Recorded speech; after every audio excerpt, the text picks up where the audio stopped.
இந்த level cross படம் எப்படி இருக்குது அப்படின்னு கேட்டிங்கன்னா, இந்த படம் ஆரம்பத்தில வந்து பார்த்தீங்கன்னா, ஒரு ஏஜ் ஃபேக்டருக்கு மட்டுமே பிடிக்கக்கூடிய படம் மாரி கொண்டு போனாங்க. ஒரு 30 பிளஸ் இருக்கவங்களுக்கு மட்டும் இந்த படம் பிடிக்கும் அப்படின்ற மாரி கொண்டு போனாங்க.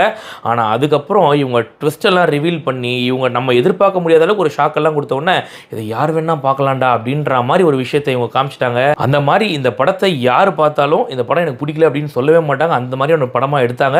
எந்த ஏஜ் ஃபேக்டர் வேணாலும் பார்க்கலாம் இந்த படத்த. அந்த மாரியான ஒரு த்ரில்லர் படமா இன்னைக்கு எடுத்திருக்காங்க இவங்க. இந்த படத்தை பொறுத்தவரைக்கும் எந்த ஒரு செக்ஷுவல் அபியூஸும் கிடையாது. ஆனா ஒரே ஒரு சீன்ல மட்டும் பார்த்தீங்கன்னா, மண்டை சிதற மாரி ஒரு சீனை மட்டும் காட்டுவாங்க. ஸோ அதை மட்டும் பார்த்துக்கணும். 2வது எனக்கு ஒரு சின்ன வருத்தம் இருக்கு. என்னன்னு பார்த்தீங்கன்னா, இந்த படத்தை ஏன் பேன் இண்டியன் மூவியா ஆக்கல அப்படின்னு ஒரு கேள்வி.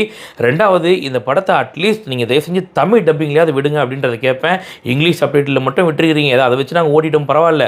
தயவு செஞ்சு கொஞ்சம் தமிழ் டப்பிங்கில் விட்டிங்கன்னா ரொம்ப நல்லா இருக்கும். ஏன்னா இவங்க வந்து சிதற விடுறது, கதற விடுறது, அது இல்லாமல் நம்மளை புலம்ப விடுறது அப்படின்னு சொல்லிட்டு அப்படியே படமாக எடுத்துட்டு இருக்கிறாங்க.